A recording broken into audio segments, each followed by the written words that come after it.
commentary for Chapter 7, Business Unit Strategies. In Chapter 6, we talked about the corporate level or firm level strategy, that being the broad strategy for the entire corporation. A corporation may own one business unit or multiple business units, but for each business unit, you will have a different business strategy. Sometimes we call this a competitive strategy. Now, in this chapter, we will start with the notion of generic strategies and strategic groups. This is a great starting point for thinking about a unique business strategy. We'll then provide two examples of generic strategy typologies. We'll spend most of the time with Porter's generic strategy typology and some remaining time with Miles and Snow's approach. We'll talk about business size and strategy, the relationship there, and we'll close with some global concerns. Now let's start with some concepts here. Now, a business unit is an organizational entity with its own mission, set of competitors, and industry. So if you're defining industries and your corporation has 3 or 4 different business units, then you will have 3 or 4 different industries. Now, we've defined competitive advantage earlier in the book, but we need to reintroduce that concept here because that's ultimately the goal of the business unit, is to develop and sustain competitive advantage. And recall that competitive advantage is a situation where what you do well, the business's successful strategies, cannot be easily duplicated by competitors. So the idea is to be able to do something well that your competitors can't copy. Now, a generic strategy simply reflects a simple categorization of competitive strategies available to businesses. So if I ask you a question, let's just say we have 20 different businesses in an industry. How many different business strategies do we have? Well, if you answered something less than 20, technically you're not correct because each business has its own strategy. But we might be thinking in terms of a handful of generic approaches. So we might say these 3 or 4 businesses over here seem to be doing roughly the same thing, so we'll call that X. And then we have 4 or 5 companies here, they're doing something else, we'll call that Y. Now, we'll give names to X and Y when we talk about typologies, but the point here is that the generic strategy approach is a way of simplifying the different strategies that every business unit is employing in a single industry. Again, every strategy is unique, every business has a different strategy, but if we think in terms of trying to get a handle on a large industry with lots of businesses, the notion of generic strategies can be very helpful. So these are very simple categorizations of competitive strategies, and the first one's Porter's, and I think when we illustrate that, it will make a lot of sense why we do it. A strategic group is essentially a cluster of businesses that employ the same generic strategy. So let's start with Porter's generic strategy approach. Now, Michael Porter, his typology originally included 4 options. One was low cost with focus, one was low cost without focus, one was differentiation with focus, and one was differentiation without focus. Because essentially what Porter says is you have 2 basic questions when you want to compete. You can either choose low cost or differentiation, so you can try to be a cost leader and minimize your costs relative to others in the industry, or you can produce something that is very unique, something that is differentiated, distinctive, and customers will be willing to pay more for. So you have that choice, low cost or differentiation. And then you can decide to concentrate your efforts on one niche in the market or try to satisfy most, if not all, customers in that industry or in that market. Now, that second choice is essentially the focused or not focused option. So if you look at these 2 choices, low cost or differentiation, focus or not focused, and you combine them, you get the 4 basic choices here. Low cost with or without focus, and differentiation with or without focus. Now, the table we see on the next slide summarizes Porter's strategies. If we look on the red part of the table, we can see what Porter proposed. Again, you can see essentially a 2x2 matrix here. Porter says you can either emphasize low cost or differentiation, and you can either emphasize the entire market or a niche. And based on that combination, you get 4 different possibilities. So what Porter is saying is there are 4 viable generic strategies. So every company can be considered to be or be thought of as pursuing one of these four options. Doesn't mean that their strategies aren't distinctive in other ways, but every company can be placed in one of these four boxes. It's a very simple way of thinking about strategy in an industry. On the right side of the chart here, you see the strategies in blue, and these are ones that are added after Porter did his work. And we'll talk about the low-cost differentiation strategy with and without focus later. Again, niche is another term for focus, so you see two different options here. Porter was not keen on combining low cost and differentiation, but there are instances where that can be effective, and we'll break that down. And then there's the notion of multiple strategies on the far right, and we'll talk about those as well. So let's start with Porter's notion of cost leadership. And when we refer to low cost or cost leadership, if we don't reference the term focus, then we were assuming that it's not a focus strategy. In other words, if we talk about a low-cost strategy or a cost leader without using the term focus, we are assuming that that business is trying to sell products to most, if not all, of the market.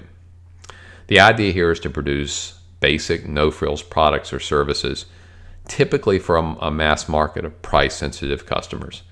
And you build market share through low prices, usually. I mean, sometimes you might not have low prices, but typically having low cost, which are what it costs you to produce, can translate into low prices. And you have low initial investment and keep those operating costs as low as possible. You'll even outsource a lot of what you do if that will lower the costs of your business. The vulnerability here of the low-cost strategy is to price competition. Okay, so if you keep your costs down and you don't have you have these no-frills products, you don't have anything that is distinctive about your product except price, cost or essentially price, then the vulnerability is that someone else will come in and undercut you. Now let's make one clear distinction here. I've used terms cost and price, but just to be clear, cost is what you spend as a company to produce something. Price is what you charge.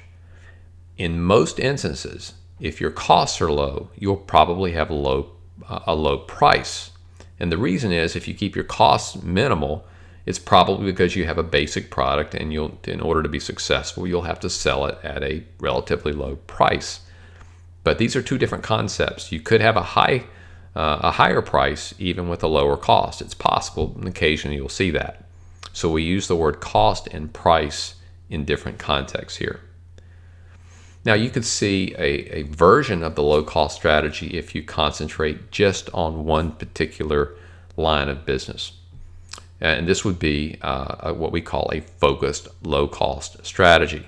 Here you emphasize low cost but serve a narrow segment of the market. So you have those no-frills products or services intended for price-sensitive customers, but you're really trying to target a particular market niche. Maybe a certain type of buyer, maybe young buyers, affluent buyers, low-income buyers, what have you. Now you're competing only in the niche where cost advantages relative to large competitors can be enjoyed. So sometimes your large competitors stay out of the focus. The Walmarts of the world are trying to serve everybody. So while serving everyone, they leave categories of consumers that don't feel like they're being served effectively. And that's an opportunity for companies to come in and pursue a focused strategy. Now, the focused low-cost strategy is vulnerable to price competition, just as the regular low-cost strategy is, because when you're minimizing costs and ultimately minimizing price in most instances, then you're always concerned about somebody undercutting you. A really good example of the focused low-cost strategy is Aldi. Aldi operates grocery stores throughout the United States and throughout the world.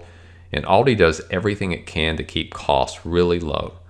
Everything from, you put a quarter in to get the grocery cart and push the cart back in on your way out so Aldi doesn't have to hire somebody to retrieve carts from the parking lot. They carry only minimum brands of products so that when you purchase a particular product, that product will turn over rapidly. You don't have products that sit on the shelves for long times. Aldi does everything it can to keep those costs low. And the focus of Aldi is on low-income consumers. But it's interesting, there are a lot of non-low-income students, I use the word students here, often students as well. but a lot of non-low income customers that come into Aldi as well. And one of the reasons is that Aldi is a smaller store because it focuses on turnover and tries to keep costs low. Aldi has smaller stores, and in doing so, you can actually park close to the door, go in, get your groceries, and get out much more rapidly than you would, say, at a super center like a Walmart. So in that respect, Aldi has been able to secure a lot of customers who don't necessarily fit that low-income profile, but the focal point is on low-income consumers. Now, if you look at differentiation, the opposite of low cost, here you're trying to produce and market to an entire industry products or services that can be readily distinguished from those of your rivals. The idea here is distinctiveness. So if you produce something that's different, even if it costs you more to produce it, the customers would probably be willing to pay more, or at least some customers would. And that's how you make your profit. That's how you cover the additional cost. So if you sell a really high-end toothpaste and you have customers are willing to pay $4 or $5 for a tube of it, well, even if it costs you more to produce it and market it, that's okay. You're getting it back in the price. Now, companies that pursue the differentiation strategy emphasize scientific breakthroughs, technologies, flexibility. These are the new and improved type products that are always coming out. Now, differentiation can be based on a lot of factors. It can be based on things you can touch, the physical characteristics of a product, whether it's large or small, or whether it feels secure or not.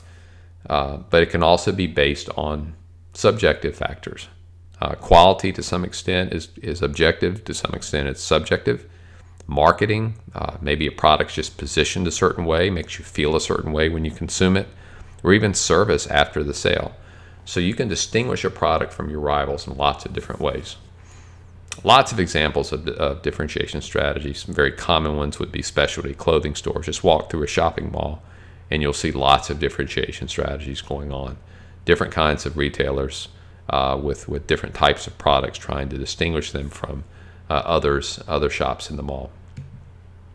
Your focused differentiation strategy is differentiation but targeting a particular niche in the market. And this again is an idea that you're looking at an underserved or unserved type of customer.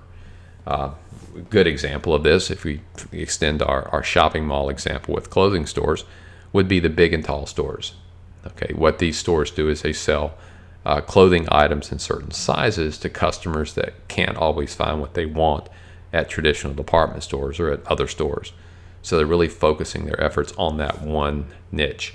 Now, of course, they'll sell a big and tall size to somebody who's not big and tall, but why would you buy it? You're only there because you can't find your size somewhere else. So it's a focused differentiation strategy. Now we want to shift our attention away from the strategies that Porter recommended, which would be differentiation or low cost with or without focus, and talk about a combination strategy. What if you employ low cost and differentiation simultaneously?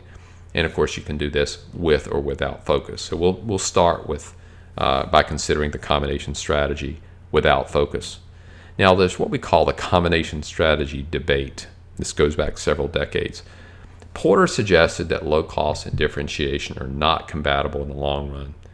That essentially, if you try to differentiate a product, you will by default raise the cost of producing it.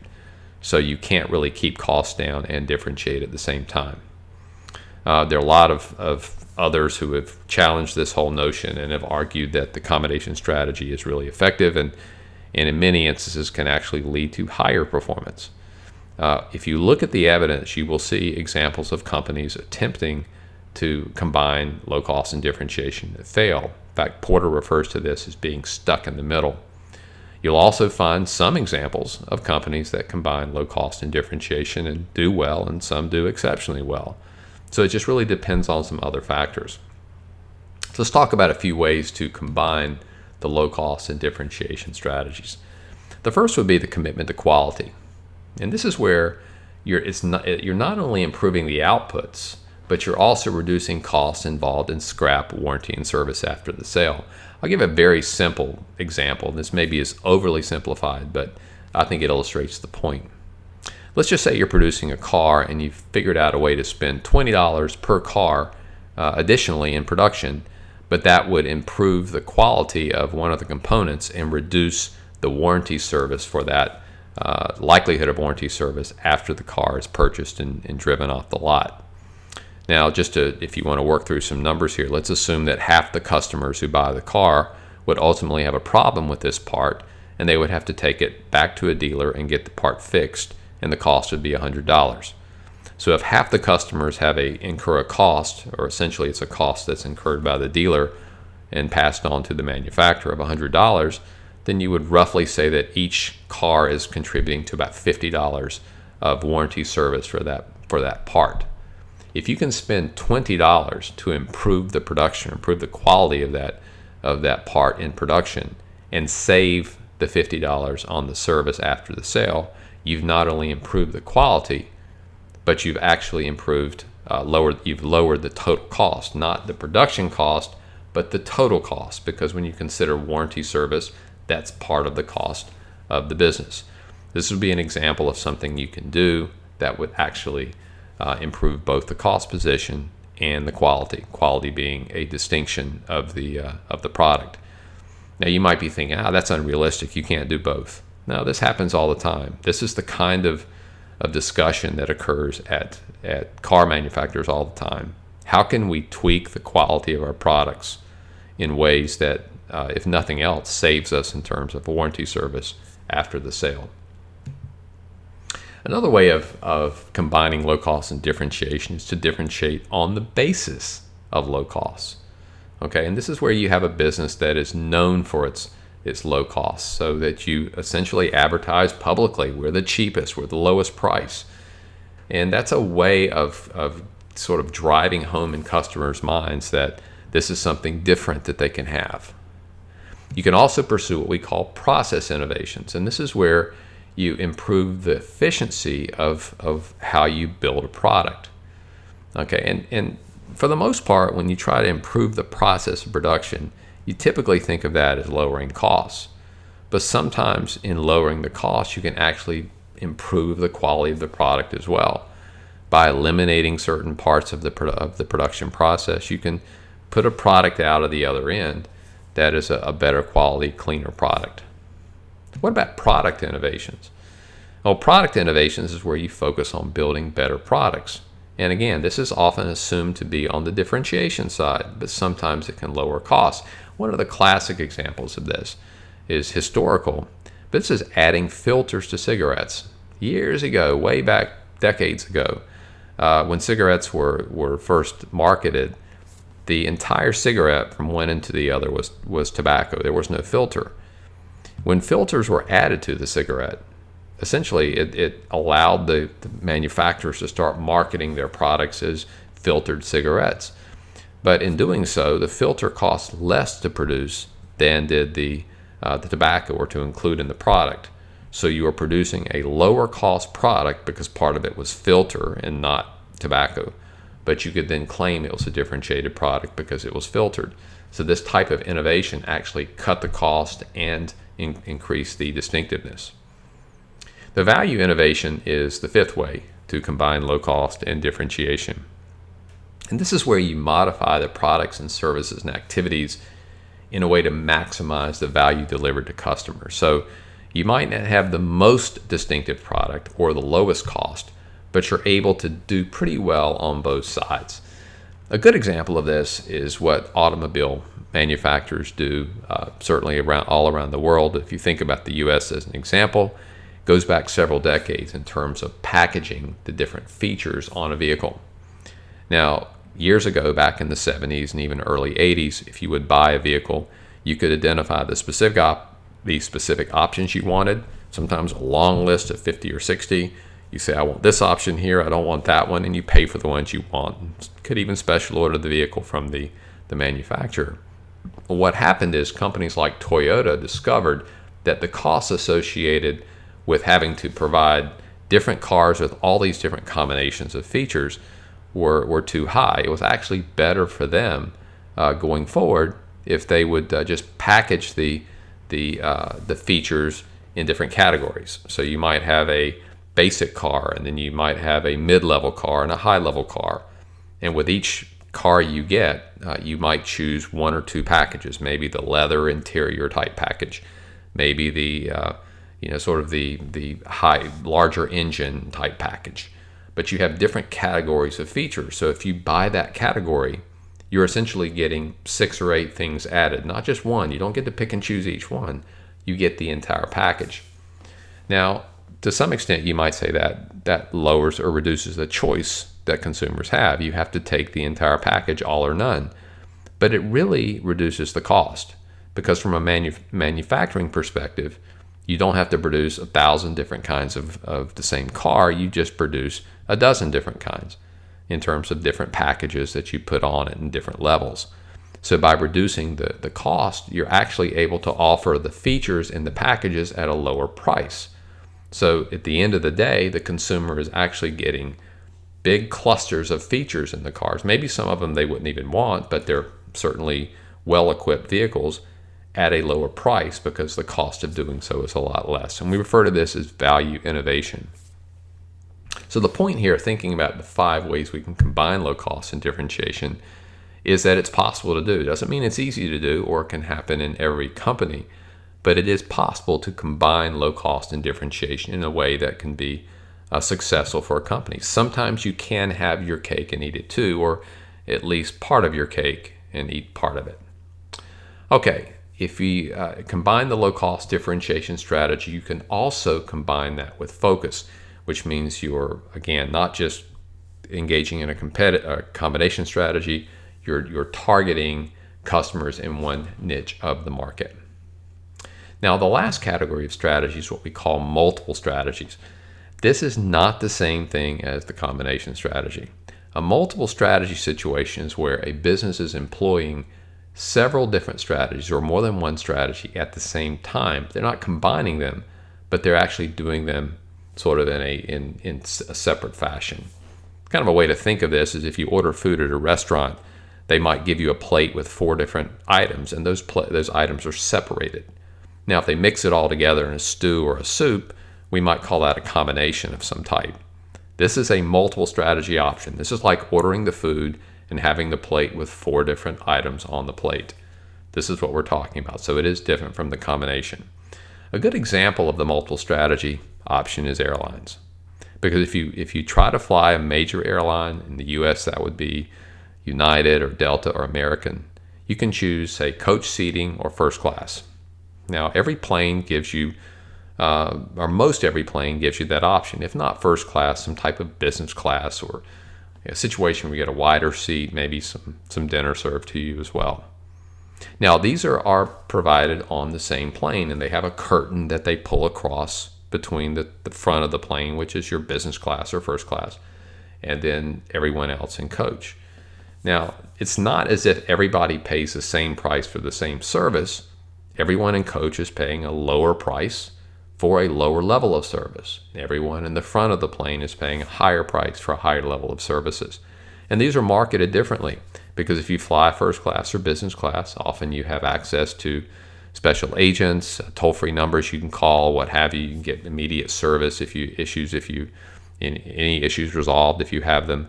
So what the airline is doing is marketing this in 2 different ways. They have a high end of service and a low end of service. Now, this can sometimes be a bit confusing to the consumer if the business is actually operating sort of a differentiation approach, in one respect and a low cost in the other. It can create some confusion. But from the airline standpoint, this is most rational. Because you might ask, well, why not? What if an airline just took the entire plane and made the entire plane a first class plane? And then let all the other flights just be entirely coach. Well, the problem with that is that planes take off at different times of the day. So you want to allow all of your passengers to choose the time that is most convenient for them and that fits with their connecting flights. So for that reason, every plane needs to have some business class seats and a lot of coach seats on it. So it just makes sense to do it, even though that can sometimes create a bit of confusion for consumers. There's also a side issue here too. Part of the flashiness, if you will, of flying business class is that you get to walk on the plane and see everybody else flying coach, and you feel better about the quality of seat that you purchased. So there's a little added bonus. If everybody on the plane was flying first class, then you're no longer first class. You're just ordinary class on that plane. So this is multiple strategies. A lot of companies pursue it. Again, it's different from the combination approach. Now, I just want to comment briefly on a second typology. This was introduced around the same time that Porter's came out. This one came out by Miles and Snow. Didn't get as much traction, but it just illustrates a different way of breaking strategy down in an industry. According to Miles and Snow, there are essentially 4 options you can choose. 3 of them are viable and 1 of them is not. Prospectors would be the first category. Prospectors seek what we call first mover advantages by introducing new products and services. These are the guys that always have something new. They invest heavily on the research and development on the front end, and they develop lots of new products and services. And that's how they make their money. Sometimes they fail, but if they hit a winner, then they are able to charge a premium price and enjoy high margins for a while. The defenders are the opposites of the prospectors. They don't seek first mover advantages. In fact, they only operate in markets that they feel are very stable and predictable. So the defender comes in after the prospectors have long since developed this market, and there's a consistent level of demand, and the defender can go in there and serve it. The analyzers are between the prospectors and analyzers, or between the prospectors and defenders. The analyzers can be, in some respects, pursue a second mover advantage. So the analyzers are the guys that wait for the prospectors to define where things are going in the industry, and then they try to cash in on what seems to be the most profitable routes. Often they market products more effectively. They focus on those kinds of things, so that they're in a position to keep their costs under control a little bit more, perhaps not as low as the defender, but they don't have all those R&D costs that prospectors have. Then analyzers emphasize flexibility. Now, the reactors are the businesses that don't know what they want to do. One day they're trying to invest in a new product. The next day they're backing off, trying to defend the market. They lack consistency, and they're outperformed by prospectors, defenders, and analyzers throughout the industry. So the reactor strategy is not an effective approach. Now, again, what Miles and Snow is saying, or what they were saying, is that you have 4 options of strategy. And Porter had presented 4 viable options. Miles and Snow had 3 viable options and 1 that's not. And essentially every business can be thought of as pursuing prospector, defender, or analyzer approach. Again, this is useful as well, a useful way of thinking about how competition can be dissected in a particular industry. This gets us to step 10 in the case analysis model, and this is identifying the business level strategy. You may have to do this for each business if you have multiple businesses in a firm. Sometimes you might have a business unit that is so small that it's not necessary. That's something you can negotiate. But essentially, if you have a large business unit owned by a company, you need to make sure you identify the business strategy for that business. Now, in terms of carrying out step 10, you should apply both Porter and Miles and Snow's typologies. A good way to get 2 different perspectives. In fact, Porter and Miles and Snow are similar in some respects, but it gives you a chance to look at some different language, different way to slice up how different companies are pursuing strategies in your industry. So you would say my company is X and it's pursuing a low-cost differentiation strategy, and according to Miles and Snow, it's producing analyzer, and here's why. So this is, you're applying both typologies. You want to make sure you discuss the uniqueness of the strategy as well. Though it's not enough just to identify the strategy, you want to provide some details and support and explain how that strategy differs from others that are pursuing the same generic strategy. So if you say your company is pursuing a low-cost strategy in an industry, well, what are you doing specifically that might make your company different from others that are pursuing the same generic strategy? Because again, all strategies are different. We're clustering them together in these typologies, but there are also distinctions among the businesses in the strategic group. And you want to highlight those and provide sufficient details. Now let's talk briefly about business size and strategy. Do small businesses perform better than large businesses, or maybe not as well? What does the research tell us in this area? Well, research is mixed, as it is in many instances, and there are a lot of factors that influence performance in an industry. But what we see is that small businesses tend to enjoy the advantages of speed, flexibility, and lower initial investment. So that's the good thing about being small. You can move around quickly, you can respond, you can change quickly. Think of it in terms of sort of a local hamburger stand versus the McDonald's chain. If you operate the hamburger stand, you can decide any day to change your sandwich, change how it's prepared. You can sell a fish sandwich tomorrow, you can sell barbecue the next day. You can move things around any way you want very quickly. That's the advantage of being small. The large business, which in this example would be the McDonald's chain, tends to enjoy benefits associated with economies of scale.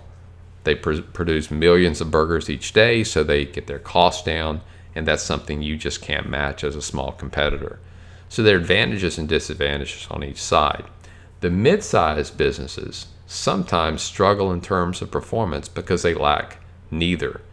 So in other words, you're large enough to where you give up that flexibility of the small business, but you're not large enough where you really enjoy that economies of scale.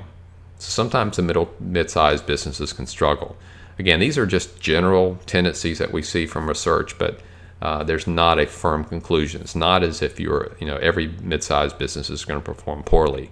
These are just some general notions of the relationship between size and strategy. Well, this brings us to step 11, and this is where we look at the business level strategies of our competitors. And here we take one of the typologies, either Porter or Miles and Snow, whichever one seems to work best, and you get to apply it to your industry. Now, if you use Porter's strategy, you'll be drawing a picture. That's the second part of this step, but you might draw one that looks similar to the table that we discussed earlier in the commentary, and you'll plot the different businesses somewhere in that chart. Which ones are pursuing low cost focus, or which ones are pursuing differentiation without focus, and you plot the businesses accordingly. Now, you have to do more than plot. You have to be able to defend why you categorize each business in the industry as pursuing a particular generic strategy. But this is a way to get a graphic, an overall view of what's going on in the industry. It's a very valuable approach. Now, keep in mind when you do this, you need to cover all of the businesses that you identified as competitors way back in your industry definition. You don't want to have two different sets here. That can be very confusing. So let's close this chapter with some comments on assessing strategies, and then ultimately on some global issues. Now, the way we've discussed the different strategies and the typologies, it sort of infers that this is a fairly simple process, that we just look at a business and we categorize everyone as either low cost or differentiation or focus or analyzer or what have you. And this is, it's easy to explain these models, but it's not easy to do in practice. And keep in mind, for example, that how you define the industry can determine the strategy that you might be categorized as.